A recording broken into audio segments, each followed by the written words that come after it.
Good morning. This is Garry Glaub in Mooresville, North Carolina. Today we are in lesson 57 of the Gospel of Matthew.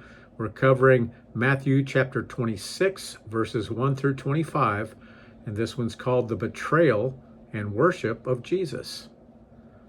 From this point on in the Gospel of Matthew, it seems as though everything is happening quickly, and there are many different things going on at the same time. There are a few juxtapositions that we can see in this passage. The first one is that the Jewish religious leaders think they are in charge, but Jesus is the one who is in charge. The plot of the Jewish leaders played a part in the death of Jesus, but this was on the timetable of God, not the timetable of man. We also should notice the stark difference between the betrayal by Judas and the worship by Mary. Let's read our first passage today. Matthew 26, verses 1 through 5 says this. Now it came to pass when Jesus had finished all these sayings, that he said to his disciples, You know that after 2 days is the Passover, and the Son of Man will be delivered up to be crucified. Then the chief priests, the scribes, and the elders of the people assembled at the palace of the high priest, who was called Caiaphas, and plotted to take Jesus by trickery and kill him. But they said, Not during the feast, lest there be an uproar among the people. Passover is one of the 7 feasts of Moses, and the Old Testament reminds us that all Jews are to celebrate this feast yearly, throughout their generations. In fact, the feasts of Tabernacles and Passover will both be celebrated in the millennium, the 1,000-year reign of Jesus on this earth. For Jewish people, Passover is much more than a meal. It is a ceremony that involves a memorial of what God has done for the Jewish people in its history. It specifically commemorates the 40-year journey through the wilderness that began when the angel of the Lord killed all the firstborn in the land of Egypt, unless the blood of the lamb was on their doorpost, causing the angel of the Lord to pass over that household. Sadly, most Jews in the United States are cultural Jews, not religious Jews. While many continue to celebrate Passover, Yom Kippur, and other Jewish holidays, there are far more atheists in Judaism than ever before. One atheistic Jew made this comment, I know exactly how to worship the God I don't believe in. Personally, I think that World War II and Nazi Germany had much to do with this. Severe trials are a testing ground. As believers, we either cling more closely to God or we turn our backs on Him when enduring great difficulties. This response is similar to the fight or flight concept. 6 million Jews died in the concentration camps of Nazi Germany. Many blamed God. Others simply decided that God could not exist or He would have not allowed such tragedy to happen. But just as God had a purpose in what Job was called to endure, God had a purpose in what the Jews were called to endure during World War II. God allowed that suffering, but God did not cause that suffering. Satan hates the Jews.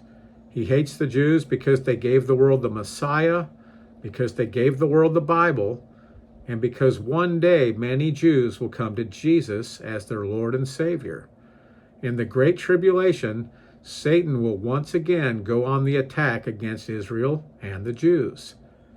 Keep Passover in mind as we look more closely into the crucifixion of Jesus.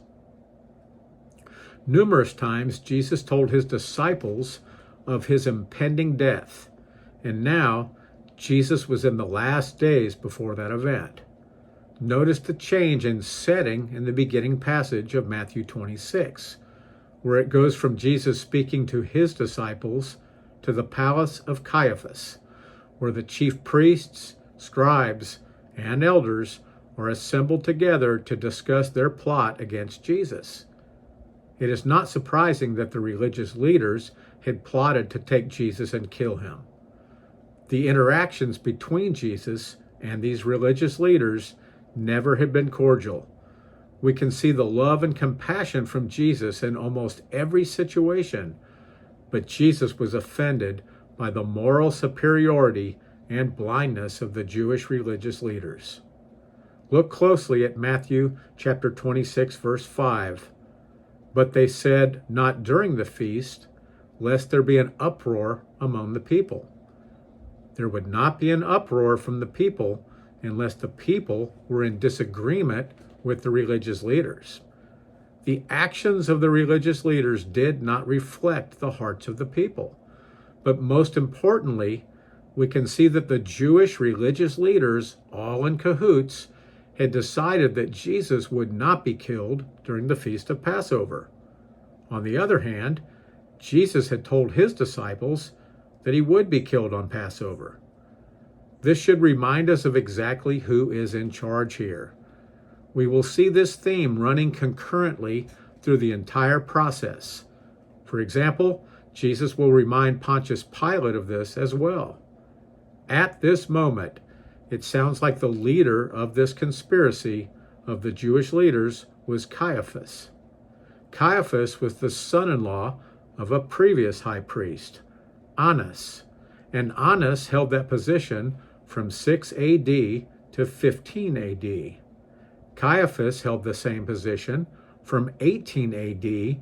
to 36 A.D. He does not live in a house but a palace, which tells us that he likely was driven by money and power. The Bible does not tell us how Caiaphas died, but tradition tells us that a Roman emperor set Caiaphas adrift at sea. Caiaphas was an evil man and spiritually blind, but God used Caiaphas in a similar way to how he used Judas Iscariot. We never should forget that the cross never would have happened if Jesus had not willingly allowed it. Let's read the next passage. Matthew chapter 26, verses 6 through 13 says this. And when Jesus was in Bethany at the house of Simon the leper, a woman came to him having an alabaster flask of very costly fragrant oil, and she poured it on his head as he sat on at the table. But when his disciples saw it, they were indignant, saying, "Why this waste? For this fragrant oil might have been sold for much and given to the poor." But when Jesus was aware of it, he said to them, "Why do you trouble the woman? For she has done a good work for me. For you have the poor with you always, but me you do not have always. For in pouring this fragrant oil on my body, she did it for my burial. Assuredly, I say to you, wherever this gospel is preached in the whole world, what this woman has done will also be told as a memorial to her." Well, we have arrived at the heart of the chapter. We have once again changed locations to Bethany and the house of Simon the leper. The first thing we should notice is that if Simon is there, he certainly is no longer a leper. Those with leprosy were kept far away from other people and even had to yell unclean when they were in the proximity of others. In the healing ministry of Jesus, he healed numerous lepers, and Simon certainly was one of those. It is interesting to me that the Bible remembers Simon as Simon the leper, and in the same sense, the Bible refers to Rahab as Rahab the harlot. I've said this before, but I hope that my name for all of eternity will not be connected to the previous sins in my life before I came to Jesus. Why not Simon the ex-leper and Rahab the ex-harlot? We really don't know who Simon was, but some have assumed that Simon was the father of Lazarus, Martha, and Mary. We do know that Jesus had a special relationship with this family, and Bethany was a place where Jesus was well loved. In Bethany, Jesus wept at the grave of Lazarus before resurrecting him.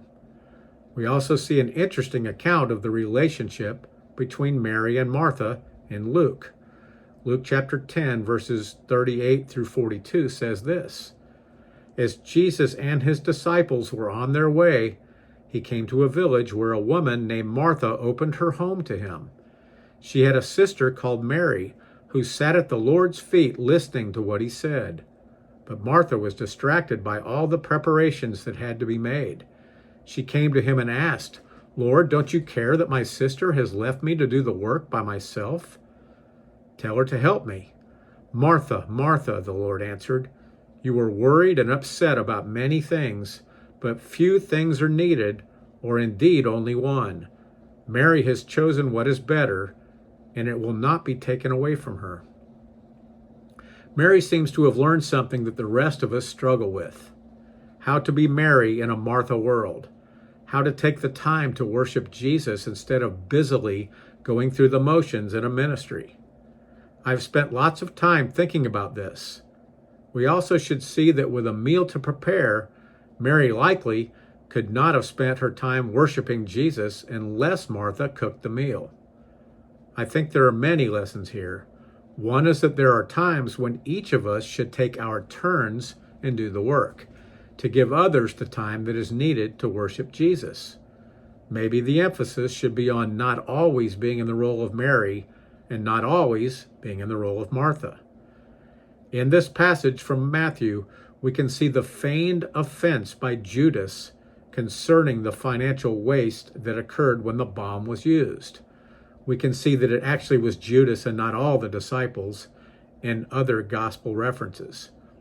Judas acted like he was offended because the poor people could have benefited.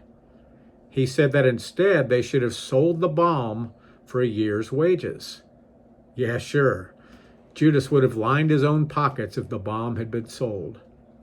It sounds like this oil was nard, also known as spikenard, derived from a plant in the honeysuckle family that grows in the Himalayas. Notice that this was the only anointing of the body of Jesus for his death. Mark 16 reminds us that Mary Magdalene, Mary the mother of James, and Salome brought spices to the tomb to anoint Jesus, but he was not there, as he had risen from the dead. It is difficult to keep up with all of the Marys, and at the same time, it is also difficult to keep up with all the Simons.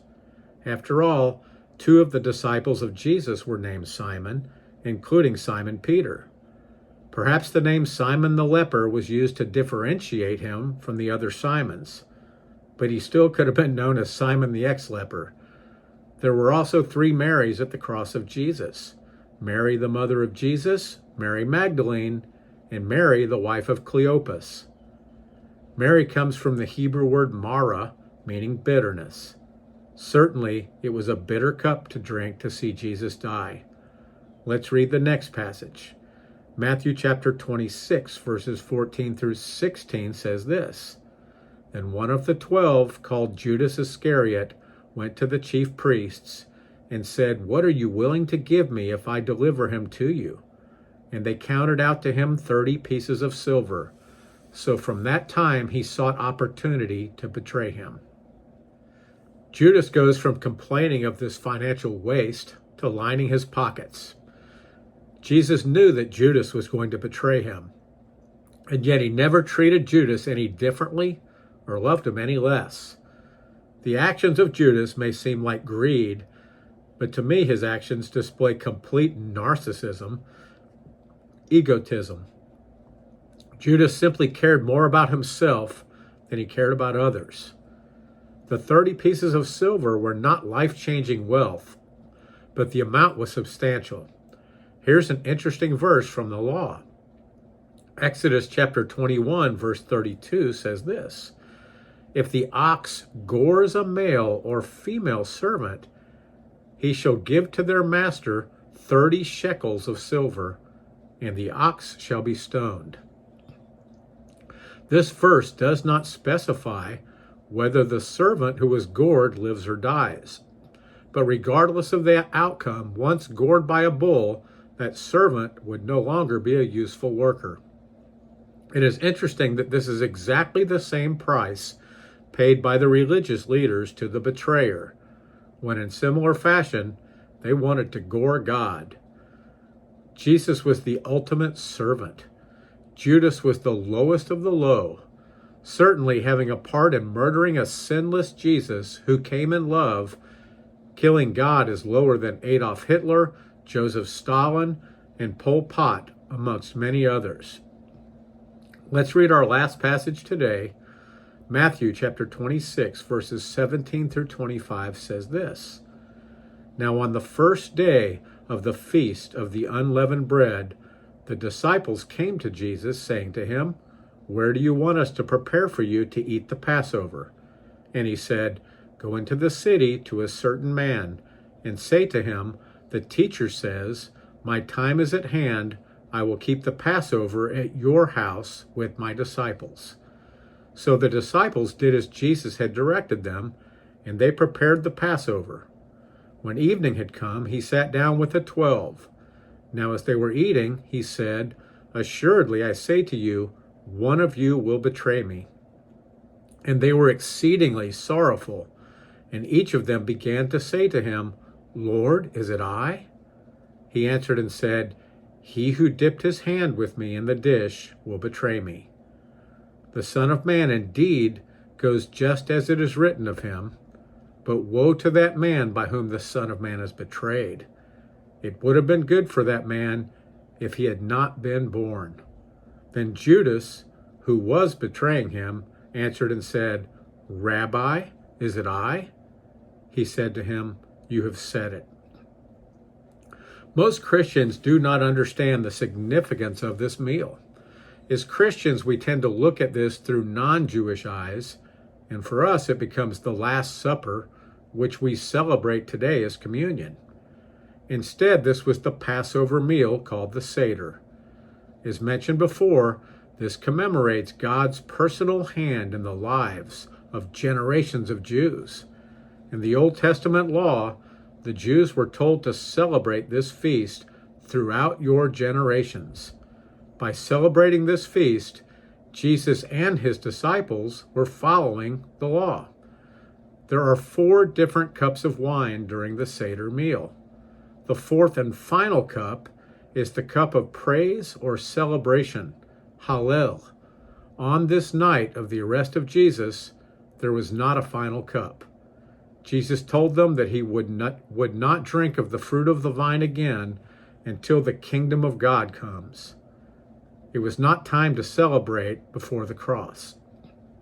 Instead, Jesus was about to drink from another cup, and we will discuss that in our next lesson in reference to 3 prayers of Jesus that will occur later in this chapter. This passage in Matthew shows us that Judas was so blind that he did not recognize Jesus as Messiah, nor acknowledge Jesus as God or as the Son of God. The other disciples certainly were aware. Jesus mentions that one of them sitting at that table will betray him, and each of the disciples but Judas asks the same question, "Lord, is it I?" Notice that Judas asks a similar question, but not the same question. Instead, Judas asks, "Rabbi, is it I?" He does not call Jesus Lord or see Jesus as his Lord. Judas does not believe that Jesus is God. He does not refer to Jesus as Lord as all of the other disciples do, and it seems that Judas even thinks that his lie will be overlooked by Jesus. There are parts of the ritual of the Seder when the unleavened bread, matzah, is dipped into a bowl. One time it is dipped into maror, bitterness, and today horseradish is typically used. It is also dipped into charoset, a sweet fruit mixture. In addition, parsley is dipped into salt water to symbolize the tears shed by the Jews. I would guess that Judas and Jesus were dipping into the bitterness together. In one of these processes, Jesus was dipping at the same time as Judas, and Jesus identified Judas as his betrayer with this action.